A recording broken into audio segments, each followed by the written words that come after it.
What's going on, guys? Welcome back to The Shelf, and today we are talking about the new A24 film, Death of a Unicorn, starring Jenna Ortega and Paul Rudd. So just jumping right into it, this will be mostly spoiler-free. I will comment on themes of this film, certain dynamics and character relationships, but I will try not to go into specifics. So with this movie, I do believe I saw the first trailer, but I definitely avoided any subsequent trailers. As far as my expectations going in, I had a sense of the tone from that first trailer, so really all I was expecting was just a funny, entertaining movie. Unfortunately, as you can probably tell from the thumbnail, I did not like this movie at all. I think I actually kind of hated it. So let's break down all the things I did not like about this movie. Let's start with the humor. I did not laugh during this movie once. I did one of those laughs where you kind of breathe out through your nose at one of the lines in this film, but aside from that,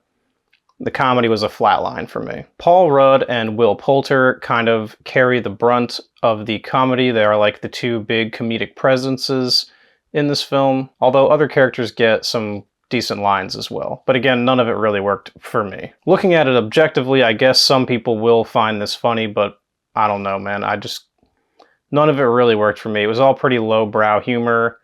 Nothing that, was what I would consider to be particularly clever. Also, this film is basically a horror comedy. A good amount of the comedy is also derived from the kills and just the sheer absurdity of them. But for me, like I said, it really just didn't do much for me. All of the kills are effectively the same in terms of the way that they play out, with the exception of one towards the end of the movie. So unfortunately, for a horror comedy, it's not very funny, and it's also not very scary or, any of the other things that make a good horror movie a good horror movie. Anyone who's remotely well-versed in horror films will not be blown away or impressed by any of the violence in this movie. A lot of the kills are played for shock value and comedic effect, but none of it really lands for me because of how telegraphed and predictable all of the kills are.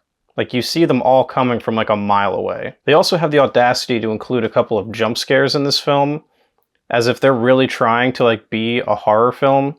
Again, very tonally confused. The thing I really did not like about this movie is the extremely tired trope of this eat the rich theme. It's just so tired at this point. We've had so many of these movies in the last handful of years alone. Movies like Ready or Not, The Menu, Glass Onion, Knives Out, Triangle of Sadness, we get it. Just stop. And this movie does absolutely nothing new or interesting with that premise. This could be considered a mild spoiler, but basically, the rich people in this film are attempting to monetize the healing properties of the unicorn.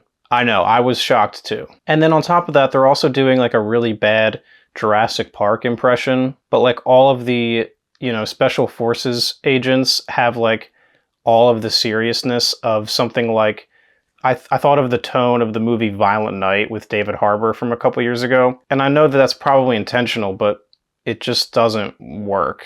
It did not work for me anyway. It's just such a weird mix of different things, and none of it really blends together well or just works on their own at all. Another trope that results in a flatline from me as an audience member is this trope of the estranged father-daughter with Jenna Ortega and Paul Rudd. Jenna Ortega is just kind of doing her Jenna Ortega thing in this movie. Her performance is extremely one-note and really nothing special at all, which for me is an issue if you're one of the big draws of this movie, right?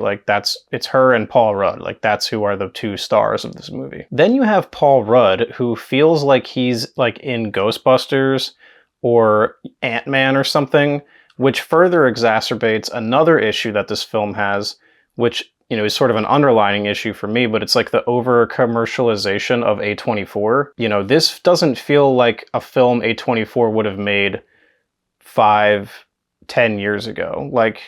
It feels like they're kind of trying too hard. I don't know.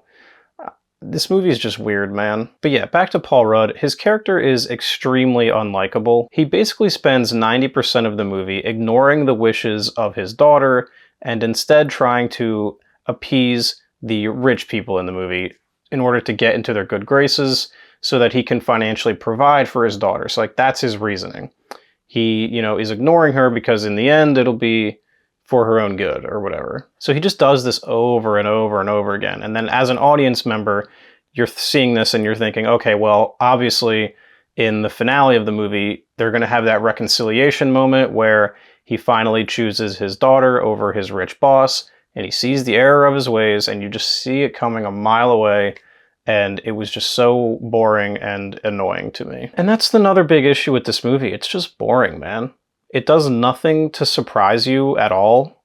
And, on top of that, it's also very boring visually. There's nothing interesting visually going on. There's a few bright spots of, some cool visuals that we do get, but they're very short-lived, and I almost got the sense that they were too expensive to produce, so they are kind of saved for one moment in the film and we don't really get any more of them throughout the movie. A bit of a minor gripe, I guess, but also not really, because they are, in a way, the stars of the film as well, and that's the unicorns. They kind of look cool, I guess, but at the end of the day, it's just mediocre CGI, which makes it hard for me to, care or invest in anything that's going on, because these CGI atrocities are just kind of running around and just killing people. And yeah, obviously I don't expect them to do like practical animatronic unicorns or anything, but it is what it is. I don't know what that says about this movie, that, the unicorns kind of sucking is something I'm actually more willing to forgive, and they're a pretty big part of the movie. So take that for what you will, I guess. Another trope that this movie does that I want to talk about really briefly is just this trope of these horror thrillers that are all set in just like a big ass mansion. It's like the production budget is all spent on a big ass mansion, and then they just call it a day. And it's all set in this one location. As a concept, movies that are set in one location can be very interesting when they're done well. But to me, it just feels like they're trying to kind of manufacture production value just by having it set in this big mansion. And usually it's something that's tied to these Eat the Rich movies, because, we just have it set at their mansion. And, I understand it from a, production standpoint where, the script is written so that it takes place in one location and then that keeps the budget down. But it doesn't make it any less boring to me visually, because, with the premise of unicorns, you could get pretty fantastical with it, but this movie is it's just a big mansion and like the woods surrounding the mansion, and that's it. The other thing is that like 80% of this movie takes place at night, and so again, nothing visually going on there. It's just this ugly kind of dark blue color palette for most of it. During the outdoor stuff, I wouldn't be surprised if they did like day for night shooting, because it just doesn't look very good. So anyway, in the third act of the movie, as I predicted, the two main characters have this like touching reconciliation moment, and it just feels so unearned. Like, I just did not care. The problem is they're trying to have this affecting emotional payoff, but like neither of the two leads are what I would consider likable. There is yet another trope in this movie that, again, could be considered a mild spoiler, so just letting you know, but basically Paul Rudd's wife and Jenna Ortega's mom is dead, which is kind of the thing that led to their estrangement. And it's just kind of there, and it's supposed to be the thing that makes you care about their relationship and makes you want to see them become friendly again.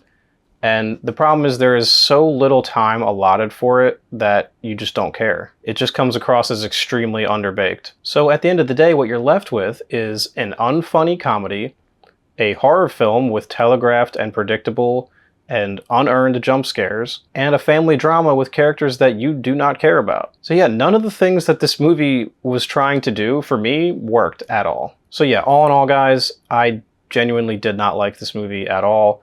I have no idea who this movie is for. If there was any worry about A24 becoming too commercial before, this movie absolutely solidifies that for me. On the topic of A24, coincidentally, this movie and the movie Opus are my two least favorite movies of the year. So, not off to a good start, guys. Anyway, guys, let me know down in the comments what you thought of this movie. Whether you agree, whether you disagree, I want to hear your opinion. Like the video if you liked it, subscribe if you haven't. We talk about new movies, old movies, physical media, and horror in general. So with all that being said, please take care and watch more movies.